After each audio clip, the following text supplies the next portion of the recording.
Sup, you beautiful bastards. Hope you're having a fantastic Tuesday. Welcome back to the Philip DeFranco Show. Before we jump into it, remember, hit that like button, otherwise I'm going to punch you in the throat. I'm not really going to do it, but for some reason when I threaten you with physical violence, I get 2 to 3 times more likes. Also, I didn't threaten you with violence in this morning's deep dive video, and that's like half the comments. Phil, why did you not threaten me with physical violence? There is now no way I can enjoy this 20+ minute deep dive. But with that said, let's just jump into it. The first thing we're going to talk about today is news that didn't matter, but people were having a stroke over it. You know that coffee cup that popped up in Game of Thrones? You know, the one that everyone was like, how did it happen? Although most of us didn't actually see it the first time we were watching the scene. Which, before going further, if you caught it on the first one,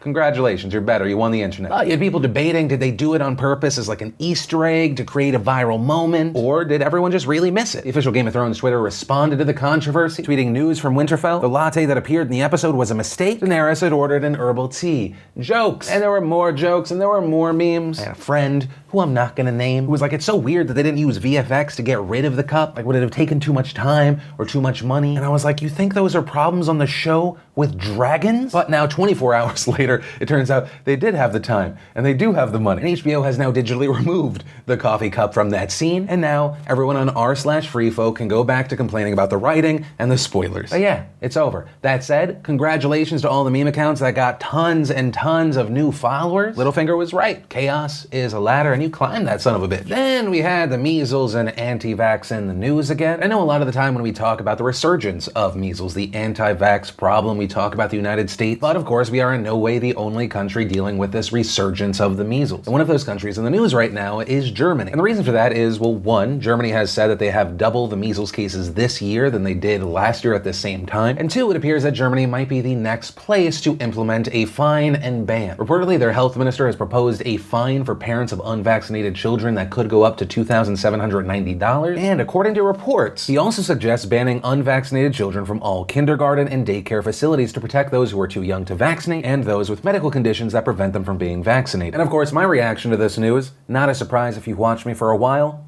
good. Please do it. It is absolutely insane that this is an issue that we're still having to deal with. And unfortunately, I truly believe that this is a situation that is only going to get worse. And the reason for that is that the true problem of the spread of misinformation is the genie that is not going back in the bottle thanks to social media. Common sense and responsibility needs to be preached from the highest of rooftops, and we need to be consistent about it, which on that note, it's pretty much impossible for me to respond to emails on a one-on-one basis these days. But to all the parents and kids out there who have reached out saying our coverage inspired them to research it further or to actually get their kids vaccinated or they themselves vaccinated, please know that means the world to me. It's good to know that some common sense can spread and I'm not just screaming into the void in a room by myself. But yeah, that's where I'll leave that one. And then let's talk about news you knew about, you cared about, or you kind of knew was a thing that was happening because last night you went to Twitter or Instagram and you saw people posting a lot of photos with captions like slay and oh my god, I'm dead. Last night, celebrities and fashion designers gathered to celebrate at the Met Gala, all dressed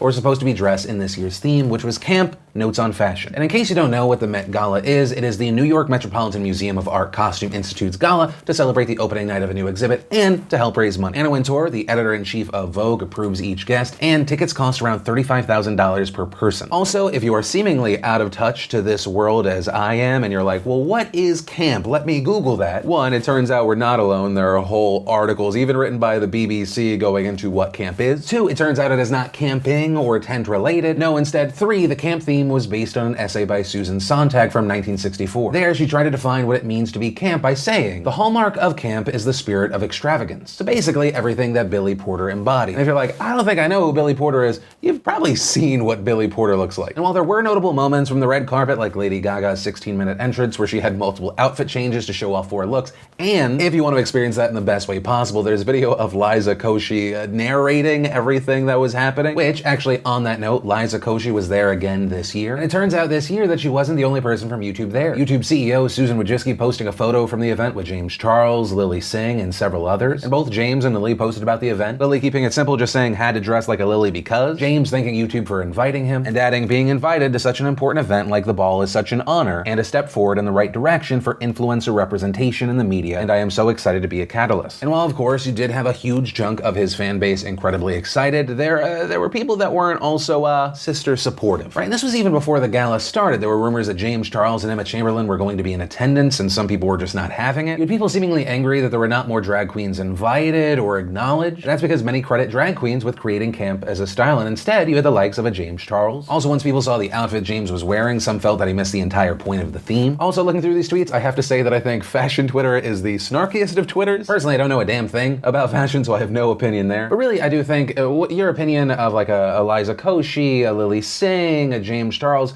that really doesn't fully matter, because personally I think that it is a good thing that we're having YouTubers thrust into this more mainstream light. While yes, the way James Charles talked about it on his Instagram, it can seem very, self-important. But, having people from the mainstream see people from the digital space as legitimate people, that's big, especially since in the digital space, we're seeing a lot of people from the mainstream come here. I mean, hell, I saw pictures and video of Will Smith vlogging Coachella for YouTube. And sure, it's gonna be the more advertiser-friendly YouTubers at the forefront of this evolution. But let's be honest, the venue as it was last night, the outfits that were there, it's probably better that Eliza Koshy was doing that than me. Or maybe I don't think so. I was off about the throat punching thing too. But that's a story, my personal takeaway. And of course I pass the question off to you. Do you think it is good for the industry or nah? But yeah, that was really the only thing that was interesting to me. I couldn't help, some of the outfits from the night that have come across my screen, I was like, oh, that is pretty. But like 80% of my reaction to the outfits that were there, I was just like, I would hate to be behind you in a movie theater. That's it. That was my one legitimate reaction. But from that, I want to share some stuff I love today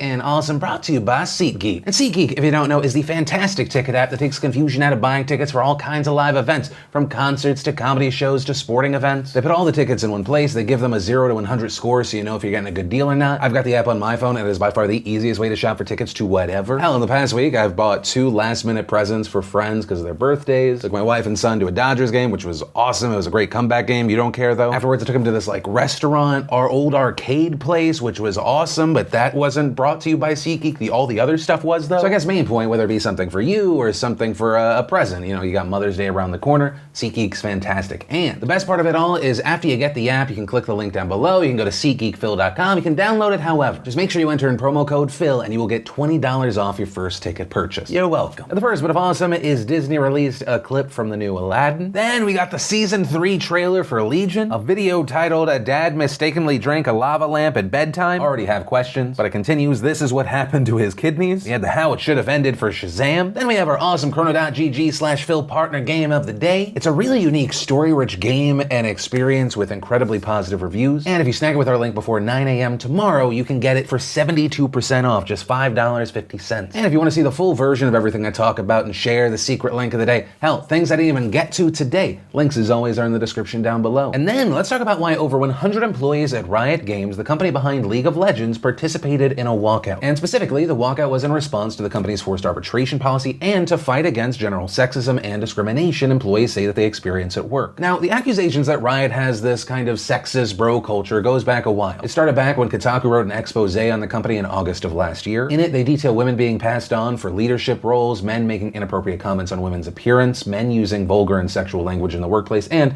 men showing employees unsolicited photos of genitalia. After this was published, an ex-employee of Riot Games, Barry Hawkins, wrote a blog post about his choice to leave the company, and he appeared to back up what Kotaku's article outlined, saying there were 2 predominant flavors of behavior. One was the use of sexual references and gestures by straight men toward other straight men, and the other was the sexist and inappropriate language about women, adding that the, quote, aggressive behavior was constant, often daily, and that the overall environment became fertile ground for sexism toward both men and women to run unchecked. He also cited specific examples of the aggressive comments made, saying people would joke about the topics like rape, performing sex acts, and sleeping with employees' spouses. And then in November of last year, female employees filed a lawsuit against the company, claiming that they faced gender-based discrimination and harassment. And since all of that unfolded, Riot seemed to have taken action to address this culture that they were accused of creating. At the end of August, they made a post titled "Our First Steps Forward." There, they said they were, quote, taking everything we've learned from rioters and leading culture change experts, and we are starting to develop a plan with substance. In December, they placed their COO, Scott Gelb, on a 2-month suspension after being accused of sexual misconduct. Specifically, there were reports of Gelb farting on employees, hitting their testicles, and humping them. And so some employees thought that this was not nearly enough of a punishment. Then in March of this year, they hired a chief diversity officer to address issues within the company. And on Friday, anticipating the coming walkout, they published a blog post outlining future actions the company would take. There, they specifically addressed the issue of forced arbitration at the company, saying that they were changing aspects of the policy writing. As soon as current litigation is resolved, we will give all new rioters the choice to opt out of mandatory arbitration for individual sexual harassment and sexual assault claims. They also said that they would cover the costs of the arbitrator, that all arbitrators must be agreed upon by both parties, and that plaintiffs have rights to lawyers in these cases. They also rolled out new plans for diversity and inclusion, which involved updating their code of conduct, committing to hiring diverse candidates, and launching anti-harassment training for all new hires. And they said that all of these are set to be completed within the next 30 to 90 days. But on Monday, employees still thought that it was important to take action and to participate in this walkout, which the company, Riot, said that they supported, saying the company admires their conviction and willingness to stand up for their beliefs. Those walkouts took place in both the Los Angeles and San Francisco offices. We saw employees carrying signs saying things like, "I reported and he got promoted. And silence one of us, you silence us all." And according to reports, Ronnie Blackburn spoke during the walkout, telling the crowd, "What we want is a timely end to the systemic silencing of employees and the promise of a fair trial for the current plaintiffs. We are not dissonant for the sake of dissonance. We are dissonant for the sake of justice, for the sake of Riot living up to its values, and for the sake of Riot being the great place that we all want it to be." We also saw others supporting online with the hashtag Riot Walkout. The Riot Games employees also received support from their peers. Game Workers Unite writing a blog post praising those who engaged in the walkout. We also saw reports today that Riot employees in Dublin staged a walkout. I will say, on a personal note, this has been very fascinating and inspiring to watch. It takes balls for employees to stand up and protest their employer, especially when the fear of retaliation is not unfounded. But it's probably also necessary to have those balls, because otherwise you'll just continue having an environment where guys like Gelb will allegedly hit them. But that said, this is a situation that we're going to keep our eye on. Also, if you're one of the employees that work at this company, there is retaliation or something like that, of course, feel free to email us at tips@roguerocket.com. But with that said, of course, I pass the question off to the rest of you. What are your thoughts around this? And the last thing that we're going to talk about today are the two Reuters journalists who were jailed in Myanmar. Now, we covered this back on the show in September of last year, but since that was a while, here's a quick TLDR. Back in December of 2017, we had these two Reuters journalists, Wa Lone and Cho So-u, and they had been reporting on the Rohingya crisis in Myanmar, and they were arrested by police. And for some context here, the Rohingya are a Muslim minority in Myanmar, and they've been forced to flee persecution from state security forces in what has amounted to a huge refugee crisis. And in fact, many experts have labeled the persecution of the Rohingya as genocide or ethnic cleansing, but military and civilian officials have denied this. So naturally, this is an extremely contentious issue for those journalists who are covering it. And with all of that said, the police and the government said that the two journalists were not arrested because of their coverage of the crisis, but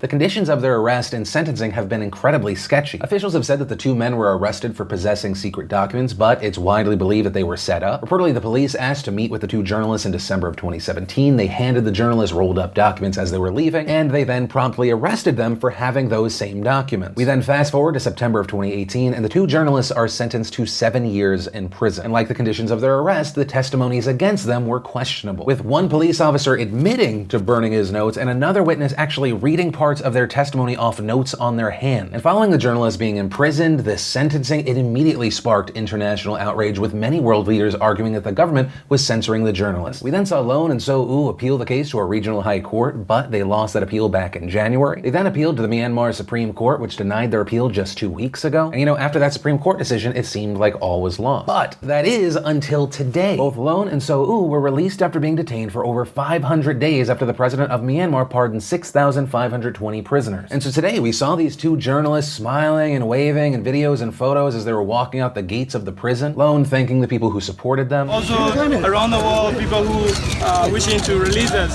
So I would like to say thank you very much for everything. I'm really happy and excited to see my family and my colleagues. And I can't wait to go my newsroom. The two were then taken to see their families, where they were both reunited with their wives and daughters, which I'll say it's really hard not to get emotional. I mean, you see Lone holding his daughter who was actually born while he was in prison. And then you see So-u with his 3-year-old daughter after being separated for most of her life. We've seen a lot of people responding and celebrating these journalists now being free. Stephen Adler, the editor-in-chief of Reuters, saying in a statement, "We are enormously pleased that Myanmar has released our courageous reporters. Since their arrest 511 days ago, they have become symbols of the importance of press freedom around the world. We welcome their return." Vice President Mike Pence also commending their release in a tweet where he called it great news, adding freedom of religion and freedom of the press are essential to a strong democracy. Amal Clooney, who is part of the journalist legal team, saying, "It is inspiring to see a news organization so committed to the protection of innocent men in the profession of journalism. I hope that their release signals a renewed commitment to press freedom in Myanmar." And while this move and announcement was applauded by human rights organizations and and leaders, many also expressed concern for the future. Nicholas Bekelin, Amnesty International's East and Southeast Asia director, said in a statement, "Today marks an important victory for press freedom in Myanmar," but adding, "While all those who campaigned for their release welcome the government's decision, the reality is the country retains a range of repressive laws used to detain journalists, activists, and any perceived critic of the authorities. Until these laws are repealed, journalists and activists remain under a permanent threat of detention and arrest." And, as far as what's next, right now that remains to be seen. Back when the journalists were sentenced, many looked to Myanmar's new civilian leader, Aung San Suu Kyi, who won the Nobel Peace Prize for her efforts to fight for democracy in Myanmar. The international community hoped that Suu Kyi, whose role was comparable to that of a prime minister, would help usher in a new transition for more democratic practices following a long history of military rule. With Suu Kyi's government largely expected to end the imprisonment of government critics, pardon political prisoners, and to continue work towards free media. But instead, her government has cracked down on freedom of expression and continued to use outdated laws to imprison people like the two journalists we talked about today. And in fact, according to Amnesty International, in recent weeks, Amnesty International has recorded a surge in politically motivated arrests, most for criticism of the military. And while Suu Kyi had the power to pardon the two journalists, she defended the court's decision, saying they were not jailed because they were journalists. The court has decided that they had broken the Official Secrets Act, which of course we talked about the ridiculously sketchiness of that whole situation. And meanwhile, and of course a big part of this story was about press freedom. The thing that those two journalists were trying to cover, the violent persecution of the Rohingya, continues with no accountability from the military or Suu Kyi. I am hopeful. I'm not quite optimistic. I'm definitely 100% skeptical, but I really do hope this big news today can lead to a more positive future, more positive situation, and a safe situation. But that's where we are for now, and of course, I pass the question off to you. What are your thoughts on this? And that's where we're going to end today's show. And remember, if you like this video, you want to support the channel, just take a second, hit that like button, maybe share the video. Also, if you're new here and you want any and all of the 7 videos we put out every week, be sure to hit that subscribe button. Also, if you're not 100% filled in, maybe you missed the last Philip DeFranco show, the last morning show, you can click or tap right there to watch those. But with that said, of course, as always, my name's Philip DeFranco. You've just been filled in. I love yo faces, and I'll see you tomorrow.